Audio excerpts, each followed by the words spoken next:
What's going on? We back with the Boxing Clinic and more. It's your boy CJ Goodfella. One time for the one time. Back on the boxing tip. Make sure you smash that subscribe button. Hit the bell icon button so you make sure you get those notifications when we drop. And especially our boxing morning show, Boxing 101 Early Morning Grind. Make sure you hit that bell icon so you get those notifications every morning around 8:30 a.m. Eastern Standard Time. We chop it up and put boxing on the pedestal and give it a talk show, all right? But acceptable duckers. I told you guys yesterday when I did the Mikey Garcia acceptable duckers with Errol Spence that another acceptable ducker was on the way. We have a ducking playlist as well. All the duck videos we've done that I can find. I probably have plenty more I couldn't find to put in the playlist. But acceptable duckers, for people who don't know, is ducking that is accepted by the public and by the media. And it's getting the ultimate G-Pass, okay? Feel good to revive the word G-Pass. And there's plenty of duck sauce, duck goose, whatever you want to call it, right here with Anthony Joshua.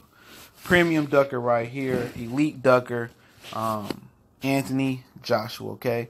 And people, it's coming on saying that, oh, Anthony Joshua doesn't have to respond to Deontay Wilder, calling him a coward. Like, this dude, Anthony Joshua, has no emotions. He has no pride. He has no heart. He has no pride. All the things that make a man, I'm not seeing that from Anthony Joshua in this situation. And even with Tyson Fury, okay? Fury called him a shithouse, okay? Okay. He rebutted, said, why am I a shithouse? Like, dude, like, come on. Come on. Do he sit down when he piss? Seriously, man. And I need to know because he just don't come off as a male. He really comes off as a beta male, borderline female. But it's okay, And I like to reverse the roles, okay, sometime on my channel and in life. I say, what if Anthony Joshua was in the role of Deontay Wilder? He came on Good Morning America and called Deontay Wilder a coward. What would UK fans say? What would Anthony Joshua supporters say? And Deontay Wilder, 48 hours later, still didn't give a rebuttal or a response.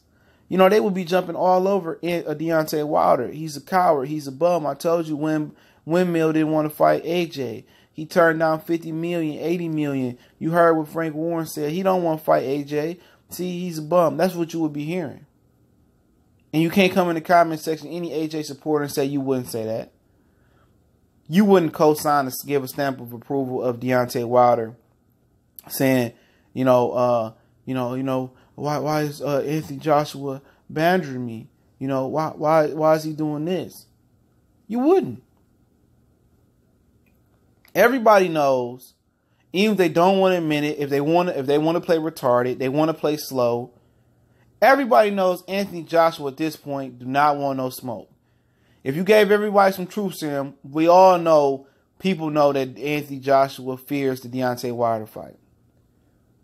Blue Blood Sports TV came out with a video talking about it's a text out there that proves AJ knew that he knew and got confirmation of the proof of funds. It's a video out there of Barry Hearns telling AJ, okay, you could take the $50 million, but that's only if you're retiring. If you don't plan on retiring right now, I wouldn't take the $50 million. So they just have lack of faith. It's countless interviews. It's countless, proof. It's countless things of proof out there that AJ has ducked this fight. And there's people that come on here and say AJ got 21 fights. That's out the window. I remember Sergio Martinez told Chavez Jr. this in the build up into their original fight. He tells the dude this. He said, you know what? He said, what you still getting ready for? You're a champion. If you're a champion, you're ready. All that tuning up and all that is done. If you hold a world title, multiple world titles, 21 fights, 12 fights, 13 fights, 10 fights, it don't matter. It don't matter. It don't matter, okay? You should be ready. Everybody say Wilder is a bum. He ain't fought nobody. Woo, woo, woo. Then shouldn't that be easy for AJ to take the $50 million and fight him? Shouldn't it be easy to come to America? Do you know how many people, how many UK heavyweights, how many European heavyweights? You know, Vladimir Klitschko, Vitaly Klitschko, Tyson Fury, Anthony Joshua, David Haye. I mean, the list goes on and on. How many heavyweights, current, former heavyweights, would have dreamed to have a mega heavyweight showdown with a budding black athlete star, or a budding star in general in America? Do you know Vladimir Klitschko in his prime, he never got that opportunity? Lennox Lewis, well, I ain't gonna say Lennox Lewis, I mean Vitaly Klitschko never got that opportunity to be an American champion that had the pull or have a push or have a buzz of Deontay Wilder. Tyson Fury said it yesterday. He said, I say a lot of stuff about Wilder, but without Wilder, there will be no key of breaking through or being a star in the United States. That's the ultimate dream for every heavyweight. To become a massive star in the United States, and you need to have a key to unlock that door, and the key is Deontay Wilder. And you telling me Anthony Joshua, you know, who could have got this fight for $15 million in the UK, but chose to go the Povetkin route, chose not to. Anthony Joshua, who had $50 million guaranteed. That's the highest guaranteed purse in the history of heavyweight boxing. Listen to Barry Hearn, listen to Eddie Hearn, and had him talk them out of that fight. They talked him out of that fight because they know if AJ failed, Matchroom failed. Okay? That just tells you right there that dude is the ultimate feminine beta male right there.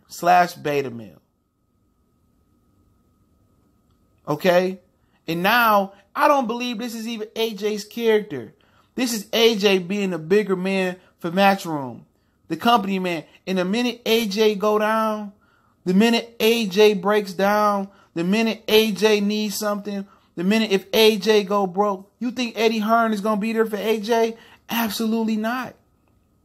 He going to move on to the next best thing.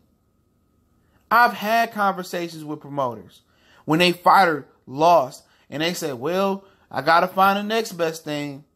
I got to find a new guy. But then, you know, they on social media popping off about how they believe still in certain fighters, but behind closed doors, they know it's over. They know it's done. And that's how they're going to do Anthony Joshua. So Joshua legitimately took bread off the table in his pocket for the betterment of the company. And let me tell you this right now.